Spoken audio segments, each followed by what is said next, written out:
Welcome to This Week in Health IT News, where we look at as many stories as we can in 30 minutes or less that's going to impact health IT. My name is Bill Russell, Healthcare CIO coach and creator of This Week in Health IT, a set of podcast videos and collaboration events dedicated to developing the next generation of health leaders. This episode is sponsored by Health Lyrics. I coach health leaders on all things health IT. Coaching was instrumental in my success and is the focus of my work at Health Lyrics. I've coached CEOs of health systems, startups, CIOs, CTOs. If you want to elevate your game in 2020, visit healthlyrics.com to schedule a free conversation. It's Tuesday News Day, and we have a special treat today. Drex DeFord, the original recovering healthcare CIO, joins us to talk news and do a little HIMSS pregame. Good morning, Drex. Welcome back. Good morning. Thank you so much for having me. It's always fun. It's always a good time to sit down with you and talk about the news. Well, I'll tell you, Drex, I stopped calling myself the recovering healthcare CIO when people kept lashing back at me saying, that's Drex's title. So I finally said, all right, I give. Drex has too many fans. I'm not gonna try to. Oh my gosh, I can't believe it. I can't believe it. I mean, I think there's a ton of us right now that are recovering CIOs, recovering CXOs. So it is what it is. Yeah, and we're both really committed to this, keeping the industry current on the news. I do it through the show, and then you launched 3X Drex, which we talked about on the show. And it's what's the number? 4848. It's 484848. Just text Drex to 484848, and I send 3 stories 3 times a week. These are the things that I think are hot. And if you're only reading hardly anything because you're so busy at work, I'm trying to filter it out. I'm trying to, take the noise out of the news cycle and give you the stuff that you probably really ought to know about when you're talking to peers or talking to your staff. And I know, I agree. I think it aligns really closely with a lot of the work that you're doing right now. We both do a lot of coaching. We both do a lot of teaching. And I think it's the beauty of being at this point in our careers where we have a ton of experience and we can see trends coming, and that's what we do. You know what? The thing I love is I didn't have to hire like a staff person to do research for me anymore, because I get these text messages from you, and it gives me 9 stories to look at every week.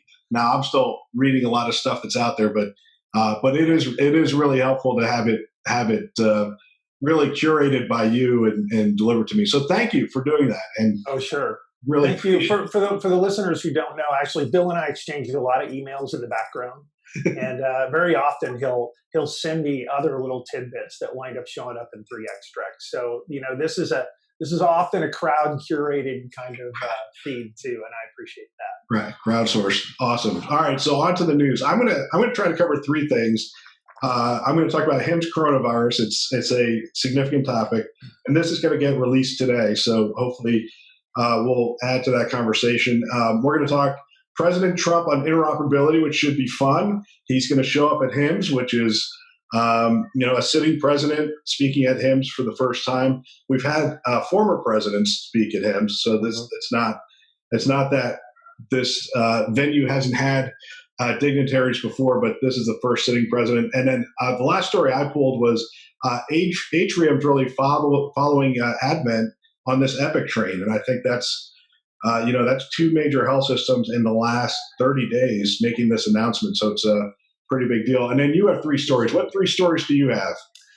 So I have. Let me look through the show notes here. I've got. I have an article on continued consumerization in healthcare, and whether or not it's good or bad for patients or good or bad for hospitals.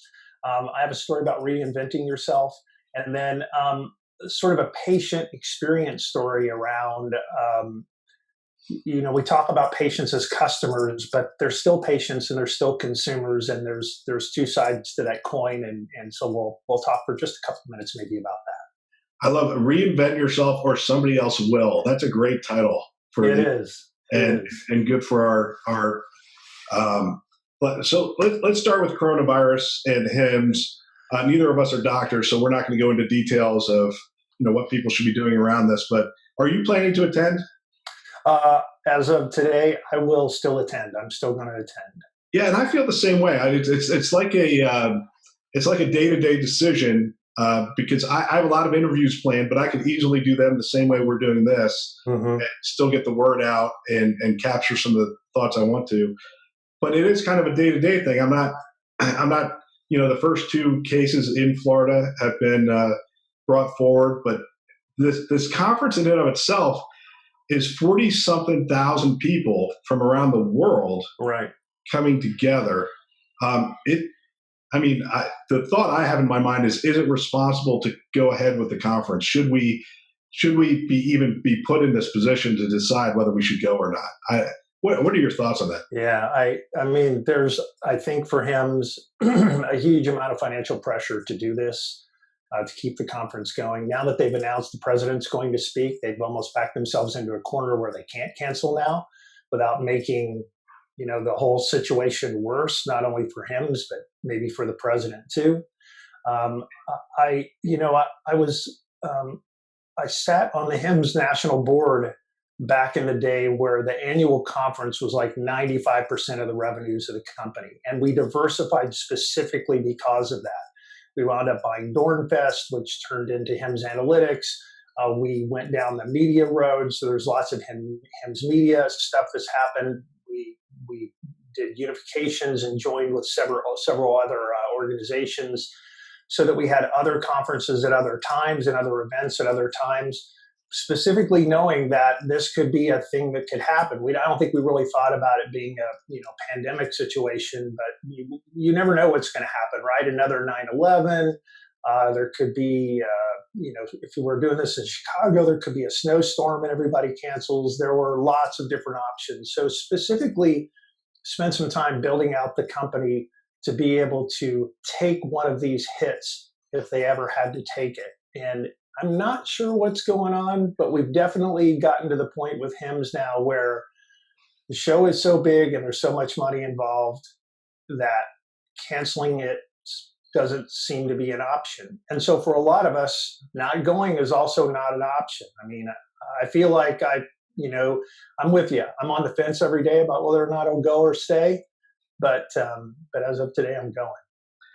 Yeah, and my film crew is my daughter. So right, I've seen her. Yeah. So it's but to be honest with you, it's not just that it's my daughter. I'm talking to vendors and I'm talking to people that are partners with Chime and partners with him who are seriously considering pulling out for the good of their employees. And one of the major vendors who I talked to this morning just canceled their national sales conference, which is a one-time, once-a-year event where they kick off their big sales shindig for the year. So, clearly there's a lot of concern around this, and it's probably warranted. I'll probably go one step further than you did. I don't think HIMSS cannot do this conference and survive financially. I think there would be a significant blowback to the organization. They would have to do major cuts and change things. And the other thing is, if you take away a major revenue source, it sort of showcases all the other areas where they're not making the money that they thought they were making. Mm-hmm. So it would cause a major restructuring. I think the responsible thing would have been to pull out if they could and reschedule for the fall. Try to do a fall or some aspect of that. And I realize the logistics. I'm sure smart people sat in a room and tried to figure this out, and the logistics around that are probably just incredible to even contemplate. Yeah, no, I'm sure you're right. I'm sure there was a lot of discussions and a lot of sort of pre-planning to figure out what would be the options, how would they do it if they decided to cancel the conference and do something different. What would they do?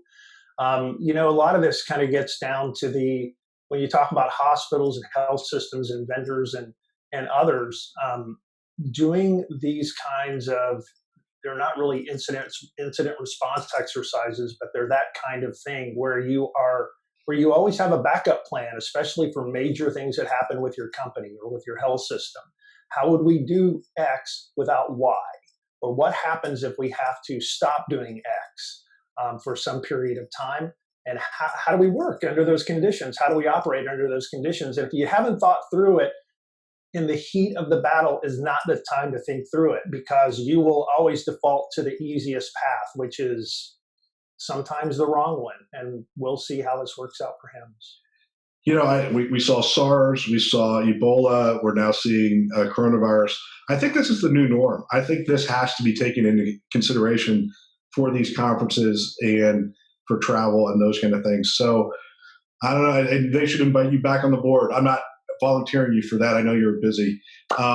But let's get to the next one. My job on the next one, President Trump speaking on interoperability. My job is to get you so fired up that you say the things that you normally wouldn't say on the air.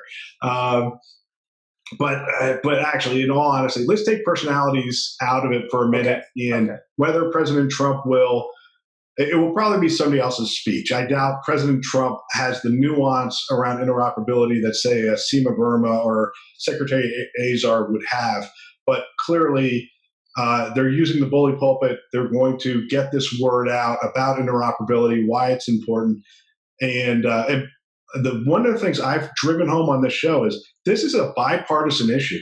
If you had Joe Biden speaking, he would be just as passionate. In fact, I've heard about him being just as passionate, especially around the Biden Cancer Initiative and how upset he was that the medical record is so hard for somebody with such a complex case to follow. So this is very much a bipartisan issue. But I think by Trump speaking about this at HIMSS, he's almost trying to take this issue and make it, a champion for the people. So let's start with this question, which is taking the personalities aside. Is it good to have a sitting president really championing interoperability? Yeah, well, I mean, you and I have talked about this quite a bit. We're both fans of interoperability. We both think this is a thing that probably should have been thought of and written into the original meaningful use rules. I think a lot of us kind of assumed it was going to be there. And then, as we've talked about before too, with all of these regulations, there's always some unintended consequences. So I think given the controversy that you and I have both written and talked about around interoperability and the conversations this happened with Epic and the Epic clients writing to HHS, warning of the risks associated with the interoperability rule, that they did what you and I do as CIOs. And that was, we went to the boss, we had a conversation about what we're trying to do with this new interoperability rule. We wrote them a briefing paper. We may have sketched out the email. And we're trying to create a situation where the message comes from the top. We're going to do interoperability. This is good for everybody. This is going to save a lot of lives. And they will get the kind of press that they're looking for because the president is saying it at a national HIT conference. Whoever the president is, you can't blame the senior folks at HHS for saying the best way to sort of broadcast this message is from the top. Yeah, that's what we all should do. I'm expecting some goofiness in the auditorium. Just knowing what I know about healthcare and knowing the political bent of, you take 40,000 people from our industry and put them in a room. I don't know. There'll be people who stand up and walk out. There'll be people who stand up and turn their back. Whatever it ends up being. I think it's good that the president is coming forward on interoperability. I've always been a proponent, as you have been, of that medical record following you wherever you go. Interestingly, I just think Epic. I think this is a precursor to the fact that the ONC rule is going through, and he will probably either announce it, right, or it will be announced just prior to him getting on stage, and he will drive it home, and he will try to take this as an election year issue. And it resonates. I mean, one of the most listened to shows I did this year was on my father-in-law's visit to a major hospital that was on Epic, and his records didn't follow him. And I got a lot of emails, including from Epic, on why it may not have worked the way that I thought it should work and whatnot. So this is an issue that Epic didn't do a good job getting to the people, and ONC never really did a good job getting to the people. And I think this is ripe for someone to take it and say, I'm going to be the champion for it. And like it or not, I think it's a smart move for President Trump to try to take this into the election year issue. If he runs against Biden, I think Biden's just going to look at him and say, yeah, we're on the same page, I think, is what's going to happen, but it'll be interesting to see what happens. Yeah, I think if you want to, you want to drive this home, for me, two other things need to happen. One is, as we find with all regulations, there's always unintended consequences. And so the important part of all of this interoperability rule will be to make sure that we can adjust for effect as we start to realize the unintended consequences. And the second one is, if you really want to make interoperability work and make it way easier for us than it ever has been before, do the universal patient ID thing. Stop playing around with that. Let's just get that done so that we all have some kind of something identifier that lets these records really flow. Because even in the same health system, we still spend a lot of time deduplicating records that get accidentally registered, where I get registered 2 or 3 times. I mean, there's as much risk associated with that as there is with records moving between health systems. So there's the next couple of things that I would say need to be teed up so that we can actually make this work. You know what's great about that, Drex? I disagree with that about 1,000%, but really? I might let it drop. I think I think it's patient-centric interoperability. The problem is we think about it from a health system-centric interoperability, and from a patient-centric interoperability, I already have a number that's unique to me. It's called my phone number. And you just download it to my phone. When I show up at the next hospital I go to, QR code, they scan it, they get my medical record. I say they can have it for 3 weeks, they can have it for 2 weeks. This causes healthcare professionals to just cringe. It's like, no, we need it for research. I'm like, great, ask me for it for research. Yeah. I might go, Cancer Institute, you can have my information forever. But I'm in control and I'm the one who's doing it. The reason I get it. I mean, we had a duplicate issue across our Northern California region. It cost me $600,000 to clean up. I get where you're coming from. It is a duplication of records, hard to match records. That's a serious issue, and getting to a single ID seems to be the quickest way to get there. I just think there's some challenges with it. Plus, I still think patient-centric is the way to go. Hey, and here's the other thing. I don't care if we go over 30 minutes, and I don't actually care if we get to my stories, because I actually like this conversation. And I want to tell you, I think we're on exactly the same. We're on the same path. We want the same thing, right? I've always been a big fan of personal health records, which is essentially kind of what you're talking about, except that the way that we tried to do it in the past was clunky and difficult and hard to pull that data into that patient's record, often because there were multiple versions of that patient's record and they were hard to get to. So these things are tightly linked together. And I believe this idea of like being able to have complete control of my medical record, have all the stuff that I want, be able to sign up to a website to put particular data out there about myself so that I can be offered clinical trials, and then being able to actually maybe monetize part of my record for those clinical trials. That is a great idea, and actually makes me engaged in the collection and the management of that data. Gives me a reason to do that, where for most people, they're not excited about doing that. They're not interested in doing that. People who have chronic problems, especially having been in a children's hospital, parents who have kids who have chronic problems will walk around with Bibles, literally, we call them Bibles, giant books of medical records, tests that have been done, other things that they have to refer to their child's health. People will manage it when it's important, or when we've figured out how to properly incentivize them for it. So, I love this idea.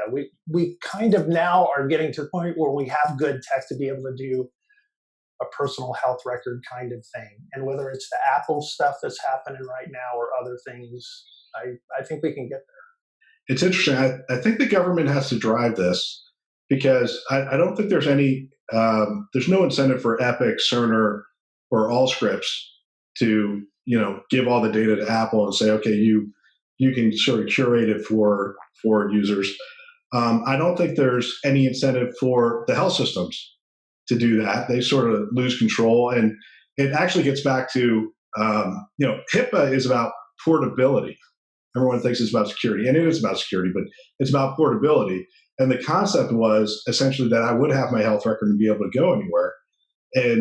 but the health systems still, I mean, I've sat in meetings, and I'm sure you have too, where people like the fact that we have their data, they're going to have to come back to us. And there's a certain comfort level in that.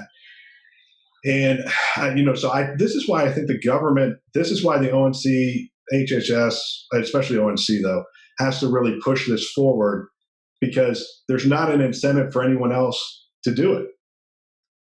Yeah, I mean, I'm a fan of the free market as much as the free market will work, but this is a thing that might need, like you said, might need a nudge, and might need a consistent long-term nudge to get it going. And like I say, with everything that has to do with the government, there are always unintended consequences. So we have to be able to react quickly when we realize what some of those are. All of these things sound like great ideas until we put them in motion, and then we start to realize, oh, wait a minute, I didn't mean for that to happen. Yeah. And Judy's right. I mean, the single biggest unintended consequence is security and privacy. Privacy, right? I think people don't really understand what they're signing up for or how this data is going to be used. And, you get like we have with everything else, the 150-page end user licensing agreement that we all sign on the dotted line, even though we have no idea what it really says. And then we wind up really surprised and hurt later that they did something with our data that we gave them permission to do. So, yeah, yeah. Judy was right. She did not handle it well. I think she didn't get her ducks in a row before she went out, and before that letter became public. She should have lined up the AMA. She should have lined up her largest academic medical centers before she sent that letter out. But because she didn't, they didn't support her after the letter came out. Yeah. And that was one of the biggest cases that the ONC made was, hey, look, these academic medical centers didn't support Epic on this. It's not that they don't support Epic on it. It's just the way it was done. Hey, let's get to one of your stories. Which one do you want to start with? Well, no, let's talk about Atrium. I mean, because I think that is a good story. We'll get back to our show in just a minute. Galen Healthcare is an award-winning, best-in-class healthcare IT consulting services and technology solutions firm. One of the areas my company used Galen when I was a CIO was for data archiving, migration, and legacy application support services. They had a comprehensive framework designed from years of frontline healthcare experience, built on a run, migrate, and archive design. Run was to keep the legacy application running effectively. Migrate, convert the relevant data from legacy systems to the new. And archive was to file it away while maintaining access to critical clinical and operational data. If you find yourself looking at retiring legacy healthcare applications, check out Galen at galenhealthcare.com. And we want to thank them for becoming a channel sponsor and supporting the work of developing the next generation of health IT leaders. Now, back to our show. That's interesting to me. So I think Advent was the bigger story, to be honest with you. Advent was a long-time Cerner shop from one end to the other, and they chose to go the Epic path. Atrium, though, Atrium's been growing, pretty aggressive leadership team, great leadership team, and they basically had a hodgepodge. And the reason they had a hodgepodge was because they had acquired a bunch of hospitals. Andy Crowder's now there as the CIO. Yeah. And hodgepodge. So they had Epic Financials, they had Cerner Clinicals, and then they had acquisitions that were fully on Epic. So my case is always the best EHR is the one you're on. The problem is if you're on 10. All of them? Yeah.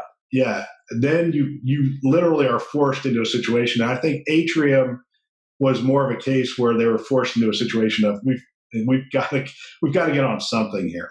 Yeah, I think they and some of this is also you look at people who get hired into particular situations. So there's a pretty giant signal when our good friend Andy Crowder gets hired from Scripps Health in San Diego to Atrium. That signal is this guy's done a great job implementing Epic at two big health systems. I wonder what he's going to do when he gets to Atrium. Like, there wasn't that. This wasn't super. I mean, I think for people who had their eyes open, it wasn't. I don't think they were sending him. He wasn't coming there to implement Cerner. So he's.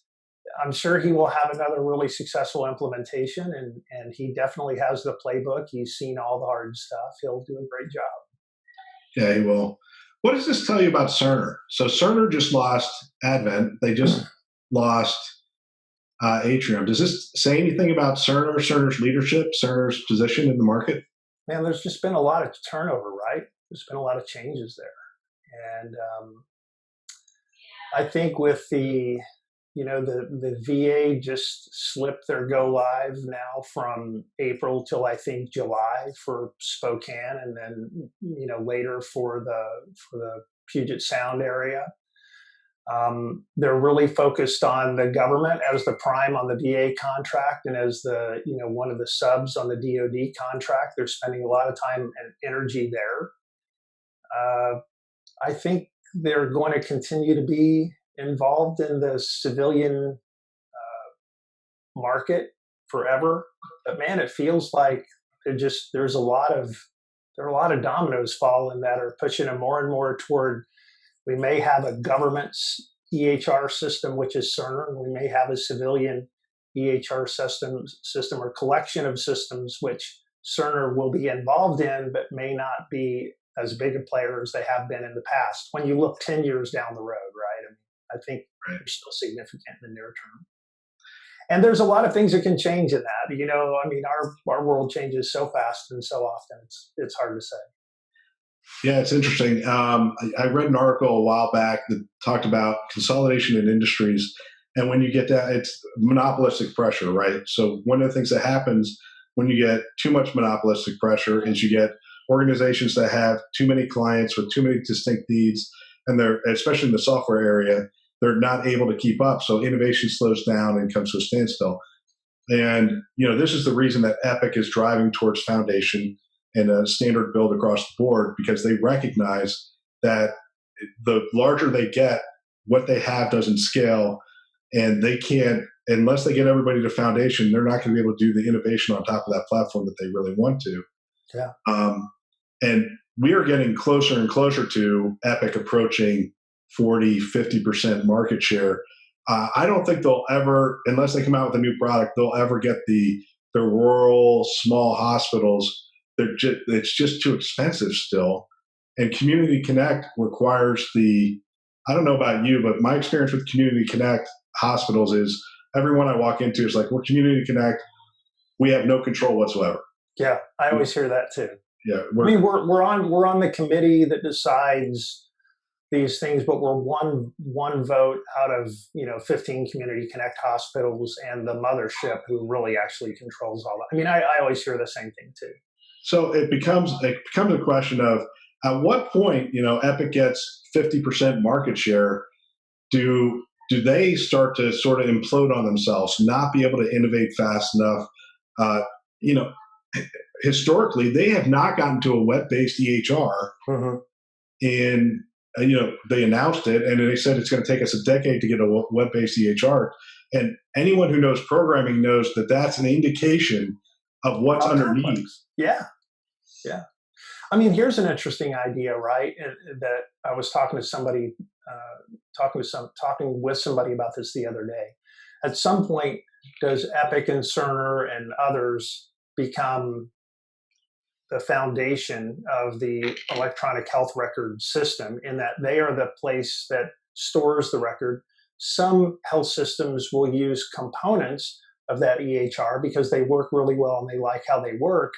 But with the interoperability rule, the capability of us going back to best of breed, lots of innovators building really cool and interesting tools that work great for this tiny niche of transplant or heart transplant, an EHR that works really great for them, that plugs into Epic and allows all that data to flow without the confusion of, when you and I were kids, we had best of breed systems and everything plugged into a giant interface engine, and it was a nightmare to manage, and we never really got the data back and forth. all of the data. We may have gotten the important data back and forth between these systems. And that's why we went to best of suite.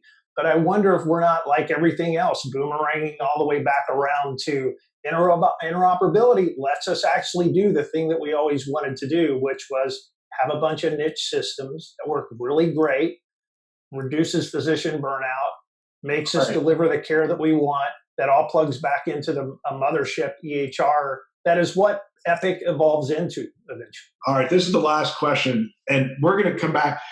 We need to schedule something to come back and do your 3 stories because I really want to talk about them, but we really are at the end. But my question to you is, and this is not an easy one, which is I put you on the board of Epic. So you're sitting across from Judy and Carl. Make the case for why they should do that, why they should develop in layers and allow someone else to own the presentation layer. Man, I think it's a long, complicated business conversation. I don't know if it's the right thing for them. It may be the right thing for them to decide that maybe they are going to be that base level layer of Maslow's hierarchy of electronic health records needs, and that then they spin up a giant innovation fund to take care and do the care and feeding of a bunch of other small companies who are actually going to do the innovation specifically to all of those niches where the innovation is needed. But if they do that, they're not going to be alone. This is a whole, you're in the VC PE world too.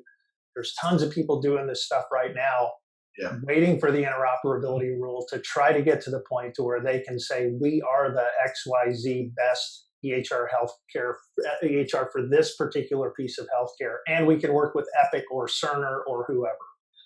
So, Drex, I would love to be able to make that case to Judy and Carl because I believe there is a really strong business case to be made. But as you know, I've read their contracts. I've read theirs, everybody else's contracts. None of them allow you to do it. Yeah. And if you try to do it, you have to pay them for like every transaction, everything that goes on. So interesting conversation. Drex, thanks for joining us. I look forward to maybe seeing you at HIMSS next week. I'm sure I'll see you there. And let's definitely get something on the calendar.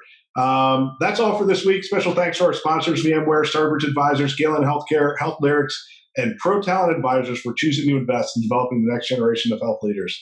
This show is a production of This Week in Health IT. For more great content, check out our website, thisweekhealth.com, or the YouTube channel. If you want to support the show, best way to do it is share it with the peers. Send an email, let them know that you're getting value out of the show. We'll be back again on Friday with another interview of an industry influencer, and back again next Tuesday for more news. Thanks for listening. That's all for now.